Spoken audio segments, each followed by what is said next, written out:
दुख भंजन मारुति नंदन, हे दुख भंजन मारुति नंदन, सुन लो मेरी पुकार, पवन सुत विनती बारंबार, पवन सुत विनती बारंबार।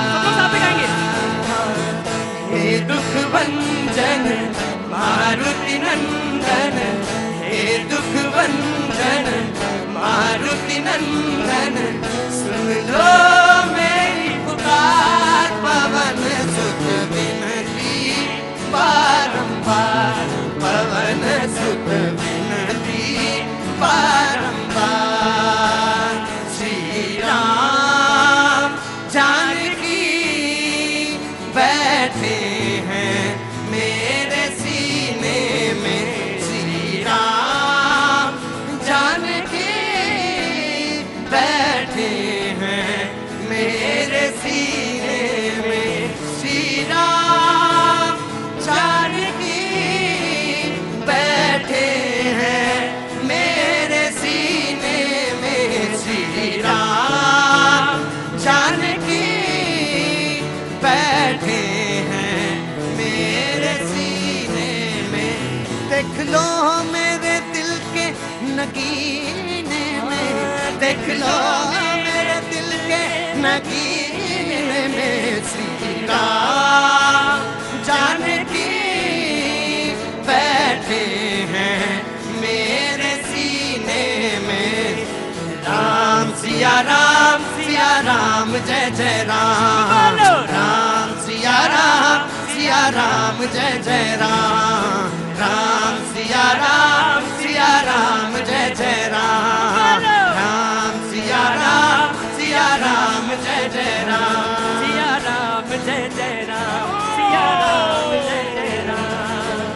भारत माता की, भारत माता की। बहुत बहुत शुक्रिया, थैंक यू सो मच। आज मुझे कुछ नहीं कहना, ना मुझे कुछ करना है। आप बाकी सारे लोग मौजूद हैं यहाँ पर कहने के लिए और बताने के लिए और शेयर करने के लिए। बहुत बहुत शुक्रिया, थैंक यू सो मच। लेकिन कुछ चीज़ें हैं जो ज़रूर मुझे कहनी होती हैं।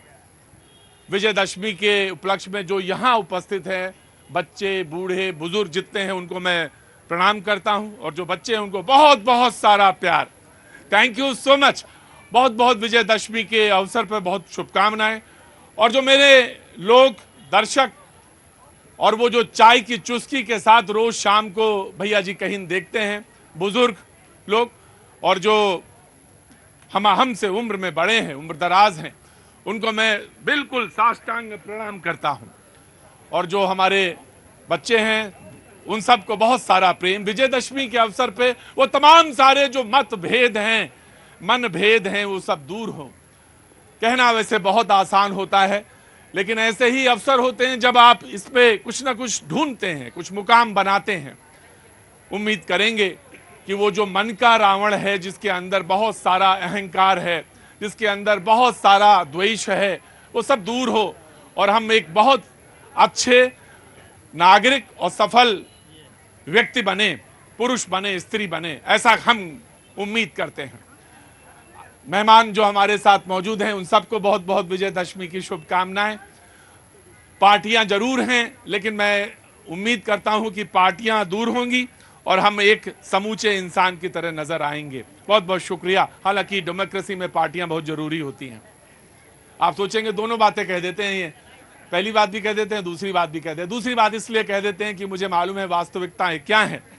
लेकिन आज मैं सबसे पहले वो जो लोग आए हैं, प्रणाम करता हूं आपको, मैं उनसे बात करना चाहूंगा कि वो कौन सा रावण है जिसको आप मारना चाहेंगे। पहले आज मैं यहां से शुरू करना चाहूंगा और उसके बाद मैं उधर आऊंगा। आज मुद्दा तो है मेरे पास बातचीत करने के लिए, लेकिन वो कौन सी ऐसी चीज है, कौन सी ऐसी नफरत है जिसको खत्म करना चाहेंगे। अगर वो खत्म हो जाए तो ये मुल्क तो वास्तव में सच में हीरा है, इसमें कहने की कोई बात नहीं। जी क्या नाम है, आगे आइए। जी हैं? ऋषिकांत तिवारी। जी ऋषिकांत जी क्या खत्म करना चाहेंगे? आतंकवादी ताकतें, आतंकवादी ताकतें निश्चित तौर से वो खत्म होनी चाहिए। और आप क्या खत्म करना चाहेंगे? एक एक करके, एक पहले सब्र भी सीखो। हाँ, बेरोजगारी, भूखमरी, ये सब जो मुद्दा है उसे खत्म करने की जरूरत है। खत्म करने का मतलब ये है कि सवाल ही ना उठाया जाए, ऐसा नहीं। इसे खत्म करने का मतलब ये देश से दूर हो, रोजगार बढ़े, रोजी रोटी बढ़े। जी हाँ, पहले तो अपने अंदर के रावण को मारो। क्या नाम है? Robin Gupta, robin Gupta. क्या काम करते हैं? Software engineer. सॉफ्टवेयर इंजीनियर है। बहुत बहुत स्वागत है। तो पहले अंदर के रावण को मारे। भ्रष्टाचारियों को सबसे ज्यादा जरूरी है वर्तमान में। भ्रष्टाचारी चाहे नेता हो, चाहे कर्मचारी हो, चाहे ब्यूरोक्रेट्स हो, आज के दिन उनको प्रयास करना चाहिए कि हम आज से भ्रष्टाचार छोड़ रहे हैं। भ्रष्टाचार छोड़ रहे हैं। कहाँ से आना हुआ आपका? जी मैं गुड़गांव से आई हूँ। गुड़गांव से। क्या नाम है? मेरा रुचि तिवारी। रुचि तिवारी। और इनका? ये मेरी बेटी है श्रुति तिवारी, मेरा बेटा गौतम, मेरे हस्बैंड। वाह वाह साहब साहब, बहुत अच्छा। परिवार को बहुत बहुत सारी शुभकामनाएं। तो क्या खत्म करना चाहेंगी आप? वो जो अखरता है, लगता है ये दूर हो जाए तो मामला बन जाए। भ्रष्टाचार, भ्रष्टाचार, करप्शन दूर करना चाहेगा। और यकीन मानिए, जो ये सवाल मैं बार बार आपसे पूछ रहा हूं, यही असल मुद्दे हैं जो मैं लेके आता हूं कागज में लिखा हुआ। वो कुछ नहीं है, सब वो सब बकवास है पूरी। यही सब असली चीजें हैं। सलाम वालेकुम। कैसी हैं आप? ठीक है। बहुत अच्छा। इनका नाम क्या है? अफन अहमद। अफन अहमद। अफन अहमद। अहमद। बहुत बहुत शुक्रिया, थैंक यू। कहाँ से आना हुआ? बांग्लादेश से। बांग्लादेश से आया। पहले तो इनका स्वागत करिए ताली बजा के सारे लोग। बहुत बहुत स्वागत है बहन, यहाँ आने के लिए, इसमें शरीक होने के लिए। और आज जब मैं आ रहा था तो मैं क्रिकेट का दीवाना हूं थोड़ा, तो मैच चल रहा था साउथ अफ्रीका से और बांग्लादेश का, तो मैं देख के ही आ रहा था। उम्मीद करते हैं क्योंकि आप हमारे पड़ोसी हैं तो अच्छा खेलें और बांग्लादेश की टीम जीते, मैं यही उम्मीद रखता हूं। कुछ कहना? हाँ जी। हिंदी? नहीं, हिंदी तो बात यही तो मैं चाह रहा हूं, कुछ दूर हो, थोपिए नहीं, अपने मन से आने दीजिए। कुछ कहना चाहती हैं आप? कुछ नहीं, धन्यवाद है। ধন্যবাদ হে। একটু চেষ্টা করো তো বলতে পারো, হ্যাঁ না? আমি তো বাংলা জানি, ভালো করে বাংলা বলতে পারি আমি তো। হ্যাঁ, मैं सब ट्रांसलेट कर दूंगा आपके लिए। जो भी ये बोलेंगे मैं आपको सब बता दूंगा। একটু চেষ্টা करो। অনেক ভালো লাগছে। ये तो सब समझ गए होंगे। अनेक भालो लागছে। दुर्गोत्सव का आज दशमी, आज माँ का विसर्जन होता है और इन्होंने कहा कि अनेक भालो लागছে इकने, मतलब इधर यहाँ अच्छा लग रहा है। बहुत बहुत शुक्रिया आपको, आपके परिवार को बहुत सारी शुभकामनाएं। जी कहाँ से आना हुआ आपका? बिहार से हूँ। बिहार से। बिहार में कहाँ से? समस्तीपुर जिला। समस्तीपुर जिला से। बहुत बहुत स्वागत है आपका। कुछ कहना चाहेंगी? नहीं, सब कुछ अच्छा है, सब कुछ ठीक चल रहा है। थोड़ा नफरत है देश में, उसको खत्म होना चाहिए। बस वही मेरी जो बात है वही छू दिया इन्होंने। बोले सब अच्छा चल रहा है। एक जवान ने को चिट्ठी लिखी गई और कहा गया कि सब कुछ ठीक है, गाय मर गई लेकिन फिर भी सब ठीक है, सब अच्छा है। पिताजी को थोड़ा बुखार रहता है लेकिन सब अच्छा है। बच्चा स्कूल नहीं जाता है लेकिन फिर भी सब अच्छा है। ये देश के प्रति हमारा लगन और निष्ठा की भी है। हम परिवार में हो चाहे देश की बात करें, हम ऐसे ही बात करते हैं। ये जो नफरत है, निश्चित तौर से ये जो जहर है, अगर आप खड़े होना नहीं जानते मेरे शो में तो माफ करिएगा, मेरे शो में नहीं आए हैं आप, कहीं और से आए हैं। प्लीज वेट करिए। मैं यूं ही अनर्गल नहीं बोलता। अगर आपको नहीं सुनना, अच्छा नहीं लग रहा मेरी बातें, मैंने तो यही कहा कि नफरत दूर करिए। बाबूजी गलत कहा क्या? सही कहा ना? तो नफरत कैसे दूर होगी? पहले तो सुनिए, समझिए और फिर दूर करिए। और नफरत कौन सी है समाज में? हिंदू मुसलमान, जातियों में बटे लोग, ऊंच नीच, अमीर गरीब, ये जो खाई है ये पटनी चाहिए कैसे भी हो। है बहुत मुश्किल काम बाबूजी, आसान काम तो बिल्कुल नहीं है, लेकिन कोशिश तो करी जाएगी। आज दशहरा है तो मुझे बोलना तो पड़ेगा ही। जी नमस्ते, कहां से आना हुआ? दिल्ली से ही हूँ। दिल्ली से। क्या नाम है आपका? तारा। तारा जी, बहुत बहुत शुभकामनाएं आपको। जी एक सवाल है, सबसे पहले ना जो आज दशहरा बनाए ना, सारे नेता को फूकना चाहिए इसमें।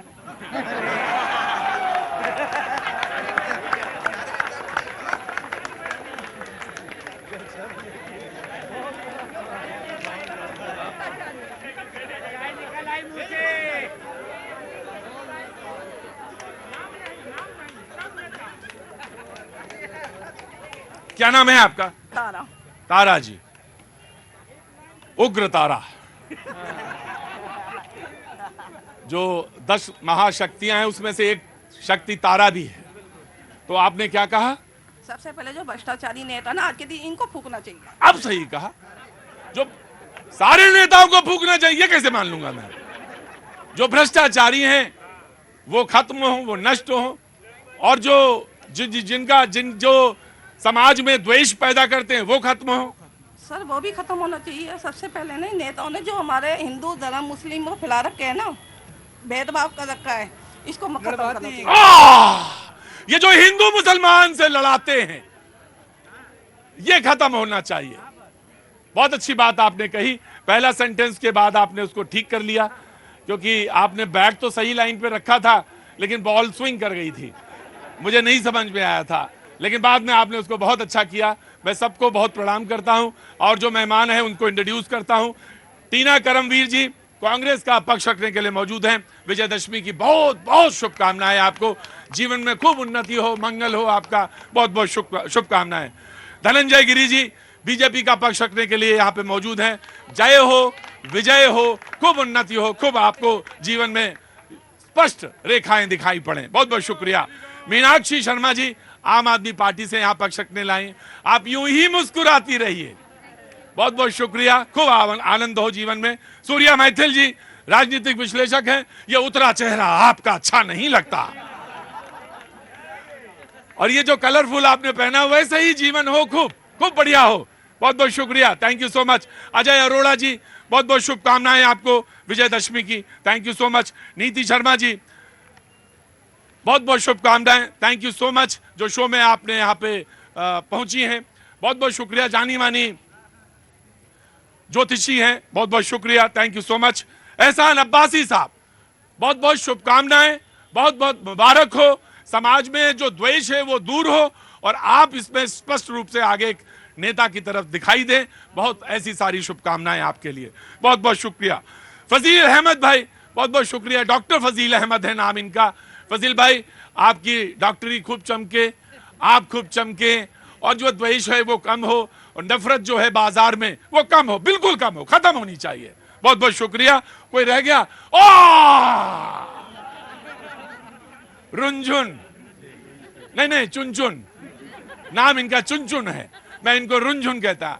आपके जीवन में ऐसे ही रुंझुन रुंझुन बारिश हो, खूब रुंझुन रुंझुन बातें हो, और आप इसी में आनंद लें जीवन का, खूब मंगल हो। Thank you so much. ये मेरा काम है। आप सोचेंगे ये काम क्यों है? इसलिए कि विद्वेष नहीं। आज का विजयदशमी का जो दिन है वो सारे मतभेद मनभेद जो हैं वो दूर होने चाहिए और इस तरह बातचीत आगे बढ़नी चाहिए। आज के दिन सरसंघ चालक जी बोलते हैं, उसी से बातचीत का सिलसिला कई वर्षों से शुरू होता है। आज भी मैं वहीं से बात शुरू करूंगा। उन्होंने दो बातें हैं, पहले मैं ब्रेक से पहले और ब्रेक के बाद में लेता हूं। गलत नीतियों की वजह से हम पीछे रह गए थे। देश को आजादी हुए इतने साल हुए, उन्होंने कहा कि कुछ गलत नीतियां थी जिसकी वजह से हम पीछे रह गए थे। एकदम से यू टर्न नहीं हो सकता, एकदम से सब कुछ नहीं बदल सकता, धीरे धीरे आगे बढ़ेंगे।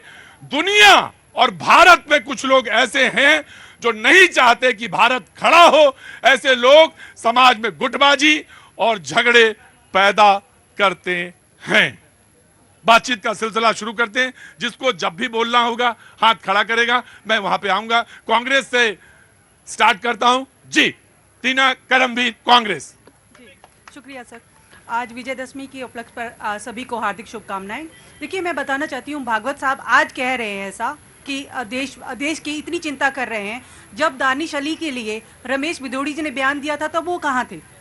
आकर बोलना चाहिए ना कि संसद के अंदर ऐसा क्यों हो रहा है। ये तो आप एक आरएसएस जो है राजनीतिक संगठन है।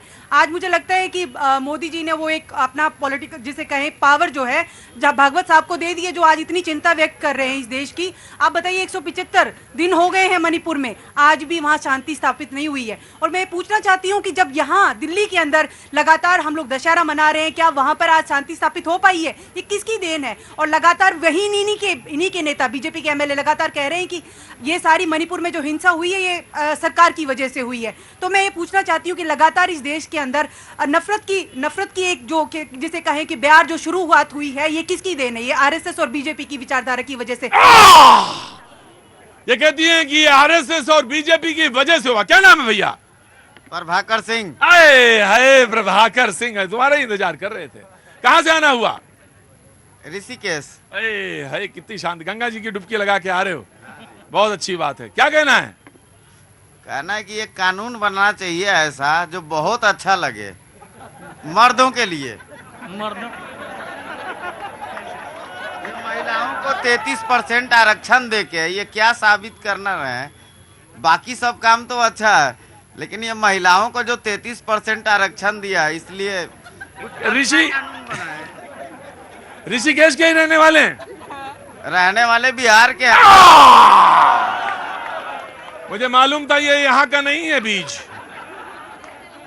मैं अपने पेड़, अपने पौधे, अपनी चिड़िया, अपना तोता, अपना जानवर, अपना घोड़ा, और घोड़े के अपोजिट क्या होता है, सब पहचानता हूं। मैं नाम क्यों लूं विजयदशमी वाले दिन? मैं क्यों इस दिन आज मुंह से निकालूं ऐसा कुछ नाम? मैं आपसे ब्रेक के बाद बात करूंगा 33% महिलाओं को क्यों और पुरुषों को क्यों नहीं। और मैं ये भी बात करूंगा कि महिलाओं से जब मैंने पूछा कि आप क्या बोलना चाहती हैं, तो कहने समाज में विद्वेष दूर होना चाहिए। और तुम्हें जलन लग रही महिलाओं को 33% क्यों मिल गया?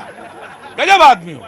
नमस्ते, कहां से आना हुआ? ओडिशा। ओडिशा दिखे जी, ओडिशा से आए, बहुत बहुत स्वागत करता हूं। क्या नाम है आपका? शिवानी दास। शिवानी दास, कुछ कहना चाहती हैं? मतलब कोई भी बात, कोई चीज, कोई अच्छी चीज। भ्रष्टाचार दूर होना चाहिए। भ्रष्टाचार दूर होना चाहिए। Now you please respond very quick and then BJP.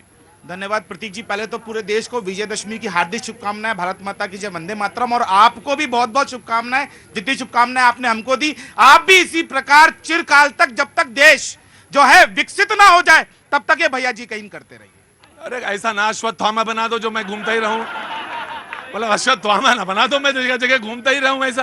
बहरहाल आपने मुझे शुभकामनाएं दी, बहुत बहुत शुक्रिया। धन्यवाद। अभी कांग्रेस की मेरी प्रवक्ता जो है वो बहुत सारी बातें कर रही थी। भागवत साहब ने जो आज कहा कि उन्होंने जो कहा वो बहुत सटीक कहा, और मैं याद दिलाना चाहता हूं कि राष्ट्रीय स्वयंसेवक संघ पूरे विश्व में, मैं भारत की बात नहीं कर रहा हूं, पूरे विश्व में सबसे बड़ा गैर राजनीतिक संगठन है, जो कि सैकड़ों संगठनों के रूप में भारत के विभिन्न क्षेत्रों में, विभिन्न कार्यों में कार्य कर रहा है, और सबसे बड़ा देशभक्त संगठन है। यह वो संगठन है, जब भारत की सेना को जरूरत पड़ी थी चीन युद्ध में, तो भारत का हर स्वयंसेवक, राष्ट्रीय स्वयंसेवक संघ का कार्यकर्ता कंधे से कंधा मिलाकर बॉर्डर पे खड़ा हुआ था और भारतीय सेना की सहायता कर रहा था। यही कारण है कि नेहरू जी ने बुलाया था परेड में 26 जनवरी की कि आप आइए और भारतीय सेना के संग कदम ताल कीजिए। भारतीय स्वयंसेवक संघ के कार्यकर्ता आजादी की लड़ाई में शहीद हुए हैं। बालाजी रायपुरकर देख लीजिए, और न जाने सैकड़ों स्वयंसेवक देख लीजिए। लेकिन मैं आपको कहना चाहता हूं कि ये जो आज तक आधा इतिहास हमें बताया गया, मैं आपसे एक बात और बोलना चाहता हूं। हेडगेवार साहब ने पूर्ण स्वराज की मांग की थी।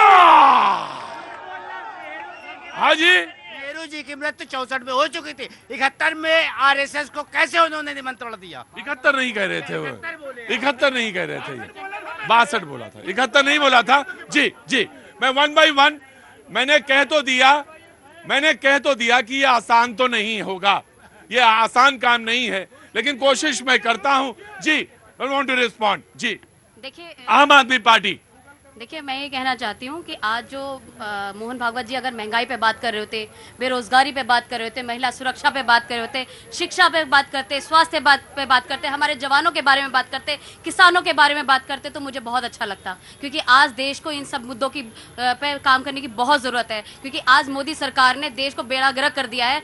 आज देश के अंदर हर वर्ग परेशान है। सिर्फ हिंदू मुसलमान के बीच में नफरत फैलाने से काम नहीं चलेगा, काम भी करने पड़ेंगे देश के अंदर। आप ये देखिए कि आज देश के अंदर जो इतने सारे युवा रोजगार बैठे हुए हैं, महंगाई चरम पर है। आप देखिए स्वास्थ्य का बुरा हाल है, शिक्षा का बुरा हाल है, और महिलाएं परेशान है, महिलाओं पे अत्याचार बढ़ते जा रहे हैं। मणिपुर की घटना इतनी शर्मनाक हुई, इस पर कोई जवाब नहीं है, और बहुत सारे मुद्दे में गिना दी। जी जी, मैं इसके बाद जी नीति नमो वत्सले मातृभूमि, ये है संघ की परिभाषा, जहां पे राष्ट्र को, मातृभूमि को सर्वोपरि रखा जाता है। केवल सेवा, समर्पण, बलिदान और त्याग का एकमात्र नाम है तो राष्ट्रीय स्वयंसेवक संघ है। और मैं आज पहले अपनी कांग्रेस वाली बहन से मैं बोलना चाहूंगी कि मारना किसको है दशहरे के दिन? तुष्टिकरण को मारना है, ये धर्म की ध्रुवीकरण को मारना है। और वो सबसे पहला बीज 1947 में कांग्रेस के लोगों ने बोया था इस देश में, जब बीजेपी का जन्म हुआ था। मारना किसको है? आपको मारना है तो उस परिवारवाद को मारना है जहां पे आप जैसी योग्य महिलाएं कभी शिख बिंदु पे कांग्रेस में नहीं आ सकती। और आप मीनाक्षी जी, आप बात करती है महंगाई की, फ्री बी से आपको इस चीज को समझना चाहिए कि देश की इकोनॉमी जो है वो आपके टैक्स से चलती है। जब इस टैक्स को फ्री में बांटा जाता है तो फिस्कल डेफिशिएंट नाम की एक संज्ञा दी जाती है इकोनॉमिक्स में, जिसकी वजह से देश में बेरोजगारी और महंगाई बढ़ती है, क्योंकि आप लोगों ने फ्री में दे देकर केवल आपने लोगों को अपने वोट के तुष्टीकरण के लिए इस्तेमाल किया। जी मीनाक्षी को चांस मिलना चाहिए। देखिए, क्योंकि नीति जी खुद एक महिला हैं, तो बात होनी चाहिए कि आज अगर आरएसएस कुछ करना चाहते तो महिलाओं के ऊपर क्यों नहीं बोलती? जब मणिपुर में जब नग्न घुमाया जा रहा था महिलाओं को, तब डॉक्टर नीति जी क्यों नहीं बोली? तब मोहन भागवत जी क्यों नहीं बोले? आज महिलाओं पे जो इतने अत्याचार होते हैं, महिलाओं की जो हालत इतनी खराब है आज देश के अंदर, उसके ऊपर आज तक एक शब्द बोला है? महिलाओं के, कम से कम महिलाओं के लिए तो बात करो, ये सबसे बड़ी चीज है। और रही बात महंगाई की, मैं आया बीजेपी। पहले तो विजयादशमी की सबको शुभकामनाएं देता हूं। और संघ का जो मूल मंत्र है, बैठेंगे मीनाक्षी जी, सारे लोग बैठ जाएंगे जी। इदम राष्ट्राय इदम न मम, राष्ट्र के लिए स्वयं को समर्पित करना। और भागवत व्यक्तित्व तो ही भारत का नेतृत्व कर सकता है, ये तय बात है। दूसरा कि आप देखिए, आज विजयादशमी का पर्व है। राम रावण युद्ध कैसा? राम रावण युद्ध जैसा। और आकाश कैसा? गगन कैसा? गगनोपकार। सागर कैसा? सागरोपरम। सागर सागर जैसा, आकाश आकाश जैसा, राम रावण जैसा। संघ कैसा? तो संघ जैसा। क्योंकि राष्ट्रीय स्वयं संघ जैसा समाज सेवा का दुनिया में कोई उदाहरण नहीं है। स्वराष्ट्र सेवा के लिए समर्पित ऐसा संगठन पूरी धरती पर दूसरा कोई नहीं है। और परम पूज्य सरसंघ चालक मोहन भागवत जी ने जो बातें कही है, वो भारत के नहीं, मानवता के मूल्यों की बात की है। उन्होंने कहा कि जब नीतियां शुरू हुई राष्ट्र की, तो वो ऐसी थी जो राष्ट्र के उन्नयन में बाधक थी। आज नेशन के विकास को नरेंद्र जैसे अब सवाल आ गया फिर जैसे बहुत सी ऐसी चीजें हुई जो आज हमारे साथ तिब्बत का प्रॉब्लम शुरू हुआ है, या नेपाल हमारे साथ मिलना चाहता था, या हमने पावर बाहर दे दिया अपना यूएनओ से जब हमें मिल रहा था। ऐसी अनेक नीतियां जिस पर चर्चा की जाए, लेकिन हम ऐसी परिस्थितियों का, वैसे समय का, किए गए सबके कार्यों का सम्मान भी करते हैं। और इसीलिए राष्ट्रीय स्वयं संघ जब 62 के युद्ध की बात कर रहे थे, उसमें भारत के साथ खड़ा होता है, देश के साथ खड़ा होना। और हमारे नजर में आजादी की लड़ाई ट्रांसफर ऑफ पावर नहीं है। भगत सिंह कांग्रेस में नहीं शामिल होते, इसका क्या मतलब? जेपी अलग हो गए कांग्रेस की नीतियों से, तो क्या मतलब? फिर देश को जरूरत पड़ी तो आए, राष्ट्र के लिए समर्पित। जी अरोड़ा जी, नफरत इधर भी नफरत करने वाले के सीने में प्यार भर दूं। मोहन भागवत जी, मोहब्बत उगलो। इस प्रकार से झूठ और तुष्टीकरण की राजनीति छोड़ दो। हाँ, एक बात अच्छी की मोहन भागवत जी ने, उन्होंने भारतीय जनता पार्टी की तरफ इशारा किया कि सोच समझकर आपस में बांटो मत। ये भारतीय जनता पार्टी के लिए कहना, बेटी को सुनाना बहू को, बड़ी अच्छी बात की, मुझे अच्छा लगा। उन्होंने बोला कि किसी प्रकार से बांटने की राजनीति मत करो और चुनो बेस्ट से बेस्ट कार्यकर्ता, विधायक, सांसद, सरकार चुनो। ये जी देखिए प्रतीक जी, अभी मेरे मित्र बोल रहे थे बांटने की राजनीति। अरे भैया, राष्ट्रीय स्वयंसेवक संघ तो वो संगठन है कि देश में कोई भी आपदा है, चाहे वो भुज का भूकंप हो जाए, चाहे वो कश्मीर की बाढ़ हो जाए, चाहे देश के अंदर कोई भी आपदा हो। अभी आपने देखा था एक्सीडेंट हुआ था ट्रेन का, हर जगह राष्ट्रीय स्वयंसेवक संघ का कार्यकर्ता पहली पंक्ति में खड़ा हुआ होता है। जब भी अभी रेल एक्सीडेंट में आवश्यकता पड़ी ब्लड की, तो संघ के स्वयंसेवक सैकड़ों की संख्या में खड़े हुए और आकर अपने रक्त को दान करने के लिए खड़े हो गए। जनाब अली प्रतीक भाई, आपको विजयदशमी की बहुत शुभकामनाएं। मैं आ रहा हूँ, just give me a second जी। और बहुत अच्छे लग रहे हैं आज आप। मैं अच्छा लग रहा हूँ? बहुत अच्छे लग रहे हैं, बिल्कुल अफगानी लग रहे हैं आप। कह रहे हैं कि आप बिल्कुल अफगानी लग रहे हैं। वैसे हमसे अलग थोड़ी ना है, वो हमारा ही हिस्सा था कभी। तो ठीक है जी। दक्षिण भारत में आरएसएस नहीं है तो दक्षिण भारत में दंगा नहीं होता है, ये जान लीजिए आप। दक्षिण भारत में आरएसएस नहीं है, नहीं है, इसलिए वहाँ दंगा नहीं होता है। जिस शहर में आरएसएस को भेज दीजिए, अगले 6 महीने में वहाँ दंगा हो जाएगा। राष्ट्रीय संघ का कितना बड़ा कार्य है। केरल के अंदर हजारों की मात्रा में संघ की शाखाएं चल रही है, वहाँ पर ये बात कर रहे हैं। केवल भारत ही नहीं, पूरे विश्व में।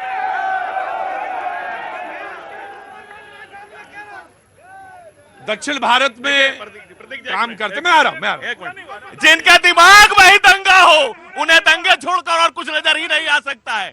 जिनके दिमाग में दंगा बसा हुआ है, जिनके दिमाग में नफरत, और ये नफरत की बात कर, नफरत बाग प्रेम न बाड़ी मुझे प्रेम न हाथ भी खाए, राजा प्रजा यही रुचे शीश नहीं ले जाए। कबीर का सच बात थोड़ा सा तो बर्दाश्त करना पड़ता है, सच्चाई को सुनना चाहिए। हमारे खिलाफ भी आप बोलते हैं, हम तो सुनते हैं, तो आपको भी सुनना चाहिए। कैसे बात कर रही है? मैं कोई विद्यार्थी हूं, पेपर पढ़ता हूं, तमाम सारी जानकारियां तमिलनाडु में, केरल में, दोनों जगह मौजूद है और बड़ी अच्छी तरह से मौजूद है। तो कहाँ दंगा नहीं हो रहा ना वहाँ? आरएसएस अरे नहीं है, आप ज्यादा जितना उत्तर प्रदेश में है, जितना दिल्ली में है, जहाँ जहाँ दंगा हो रहा है। अभी बंगाल में नहीं कहते, इनसे पूछिए कि अभी तक इनके जो स्वयं सेवक जो हैं वो कौन से हैं, क्या नाम है उनका, जिनका जो मृत्यु हुई, जिन्होंने शहीद हुए, वो उनका एक भी नाम बताइए। जी बिल्कुल आपको पूरी इजाजत है। ये जब तक बात खत्म करेंगे उसका, जब तक आप करिए, मैं आया जी। देखिए, जब राफेल खरीद के लाए, कहे थे कि 6 महीने के अंदर पीओके ले लेंगे। आज विजयदशमी का अवसर है, हम चाहते थे कि पीओके में भारत का तिरंगा फहराया जाए, लेकिन ये लोग सिर्फ बातें करते हैं। बात करने से देश कभी एक संगठित नहीं हो सकता। पाकिस्तान मुर्दाबाद है। पाकिस्तान हमारी जमीन पर कब्जा करके बैठा है। असल में प्रवक्ता, एक मिनट रुकिए, मैं आ रहा हूं। अरे मैं आ रहा हूं। अरे मैं आपको एक मिनट प्लीज। प्रवक्ता बोलते बोलते लगता है जैसे चुनावी भाषण करने लगे। चुनावी भाषण मत करिए, चुनावी भाषण से बचना चाहिए, फैक्ट्स एंड फिगर्स के साथ आना चाहिए, बहुत जरूरी है। वो वही कह रहे हैं कि कुछ नीतियां थी जिसकी वजह से हम पीछे रहे, एकदम से यू टर्न नहीं ले। दूसरी लाइन कहते हैं एकदम से यू टर्न। मैं डिबेट पे आ रहा हूं, सुनिए, हम एकदम से यू टर्न नहीं ले सकते। जी, यू वांट टू क्लैरिफाई? देखिए, मेरे मित्र को जानकारी चाहिए थी, तो सबसे पहले बता दूं, बालाजी रायपुरकर, आप गूगल पे डालेंगे नाम तो बालाजी रायपुरकर पहले स्वयंसेवक थे जिन्होंने गोली खा के शहीद हुए। उसके अलावा भारत छोड़ो आंदोलन में राजस्थान में जयदेव पाठक, विदर्भ में डॉक्टर अन्ना साहब देश पांडे, छत्तीसगढ़ में रमाकांत देश पांडे, वसंतराव ओक, किशोर वल्लभ नारायण, चंद्रकांत भारद्वाज, माधवराव देवड़ा और दत्तात्रेय गंगाधर, ये कार्यकर्ता बिल्कुल गलत, गूगल गलत। मैं आया। ठीक है, गूगल गलत है, जानकारी आपको, ठीक है, आराम से। पहले सारे लोग बैठेंगे और ये प्रण करिए विजयदशमी के कि संयम के साथ जीवन जिएंगे। सारे लोग बैठ जाइए। रुनझुन जी, आप खड़े रहेंगे, यहाँ आइए मेरे पास। जी जनाब, बोलिए। सबसे पहले तो हम लोगों को ये समझना चाहिए कि संविधान के हिसाब से, एक मिनट भाई, कूल डाउन, मैं आ रहा हूं, कूल डाउन जी। संविधान के हिसाब से हम लोग इस देश के मालिक हैं, हम लोग नेता बनाते हैं, नेता देश नहीं बनाता है। ये जो कहे वही बात सत्य है, ये हो ही नहीं सकता। मोहन भागवत जी आदरणीय हैं, सबके पूज्य हैं, ठीक है, उन्होंने कहा यू टर्न नहीं हो सकता है। इस देश में इतनी पावर है कि यू टर्न फटाक से हो सकता है। आप हमें फ्री कर करके हम 1 रुपए में 100 करोड़ का इलाज करा सकते हैं। आपने कोई नीति नहीं बनाया। कोई सांसद विधायक हम उसको चुने जिनके बच्चे पहली से लेकर के 12वीं तक सरकारी स्कूल में पढ़ता हो, हम उनको 5,000 रुपए महीने का स्कॉलरशिप देंगे। ऐसा कोई नहीं। कोई मंत्री हो रेलवे के स्लीपर क्लास में जा करके देखें, कोई मंत्री हो जो जेल में जा करके देखे कि उनका मैनुअल ठीक है कि नहीं, लोगों के साथ क्या अन्याय हो रहा है। पुलिस चौकी के नजदीक में एक आर्मी चौकी बनाया जाए, क्योंकि पुलिस तो सबसे बड़ा भ्रष्टाचार का जड़ है इस देश में और उनका सरगना है ये नेता लोग। लेकिन अगर ये सारे काम कर देंगे ना तो सर यू क्या फटाक से यू टर्न होकर रुंजुन जी बिहार से आते हैं जी। क्या नाम है साहब आपका? सर रुद्र नाम है मेरा, मैं राजस्थान से हूँ। राजस्थान में कहाँ से हैं आप? सर एजुकेशन सिटी है कोटा सिटी। और मैं तो एक बात और कहना चाहता हूँ विजयदशमी के अवसर पर, कोटा में जो निराशा आ जाती है बच्चों के बीच में, माता पिता को भी समझना चाहिए, अभिभावकों को भी समझना चाहिए और उन बच्चों को भी समझना चाहिए कि वो इम्तहान आखिरी इम्तहान नहीं है। जिंदगी में कई ऐसे हम लोग, मैं तो कम से कम ऐसे कई लोगों को जानता हूं जो बाद में जीवन में इतना सफल हुए, डॉक्टर नहीं बने, इंजीनियर नहीं बने, तो क्या मैं आ रहा हूं बेटा, लेकिन ऐसे बहुत सारे लोग हैं जो जीवन में सफल हुए विजयदशमी के दिन। उन तमाम सारे बच्चों को मैं कोटा में जो है या देश में कहीं तैयारियों में लगे शुभकामनाएं देना चाहता हूं। वो प्रेरणा अपने अंतर से खोजिए, अंतर से, वो अंतर से निकलती है चीजें। अपने आस पास की चीजों में खोजिए कहां से वो चीजें प्रेरणा मिलेगी और आप सफल हो, ये कामना करता हूं। जी सवाल। सर सबसे पहले तो सबको भारत माता की जय। और अब आगे का मैं मैम का जवाब देना चाहता हूं, जो मैम ने कांग्रेस से हमारी मैम थी, सॉरी मैम, आपका जवाब, आपने ये पूछा था कि मणिपुर पर जो ये हो रहा है महिलाओं के साथ, ये बीजेपी इस पर कुछ नहीं कर रही। राजस्थान में तो बीजेपी की सरकार नहीं है, तो फिर वहां पर क्या ये सारी चीजें नहीं हो रही? वहां के कांग्रेस के मिनिस्टर ये कहते हैं ये मर्दों का शहर है, भरे सदन में ये चीज बोली जाती है कि ये मर्दों का शहर है, वहां पर ये चीज, तो वहां क्या ये सरकार नहीं होती? मेरा ये आपसे एक प्रश्न है। और सेकंड थिंग, आप कन्हैया जो आपने उदयपुर हत्याकांड सुना था, किसके राज में हुआ? आप मुझे इसका जवाब दें। वहां तो बीजेपी नहीं थी, जमानत हुई, तो आप क्या आप क्रिमिनल, आप जमानत कराई भाई। भाई आप बीच में अगर आप बीच में बोलेंगे तो मुझे एक लाइन बोल, नहीं यू डोंट, मैं देखिए आप ये मत सोचिए कि आप करेक्ट करेंगे जी। नहीं सर, आप बड़े, मैं आपका भी सम्मान करता हूं, लेकिन आप मेरी बात भी समझे। हम जितने भी सारे 145 करोड़ आबादी है ना, उनकी जो हर्ट हुआ है वो समझे आप। मैं ये कहना चाहता हूं सर कि ये जितना भी हो रहा है, इनको संघ से प्रॉब्लम नहीं है, इनको सिर्फ प्रॉब्लम है मोदी जी से। मैं सवाल जरूर पूछूंगा, वो मैं आप, क्या नाम है साहब आपका? नवाब अजीमाबादी। मैं एक मिनट नहीं एक मिनट प्लीज। मैं जब ये तो मैं ही तय करूंगा कि अंदर है, ये अंदर है, मेरे दिलों में है। क्या नाम है साहब आपका? नवाब अजीमाबादी। नवाब नजीमाबादी, अजीमाबादी। कहाँ से जनाब? हाँ जी, पटना का पुराना नाम अजीमाबाद। अच्छा, पटना का पुराना नाम अजीमाबाद है, वहां से आप तशरीफ लाए हैं। क्या काम करते हैं हुजूर? मैं पब्लिशर हूँ, बुक पब्लिशर हैं, बुक का काम करते हैं। मैं जरूर आपके सवाल का जवाब, हाँ जी। अब देखिए, अब इसी में लड़ाई कर लीजिए। अब नो, अब पटना का इस देश में थोड़ी बहुत खाइयां नहीं है, बहुत खाइयां हैं। लड़ाई पीछे ये चल रही है, पटना अजीमाबाद कब से हो गया? मैं आया वक्त छोड़े से ब्रेक के बाद। प्रभु सिया राम जय जय राम, राम सिया राम जय जय राम, राम जय जय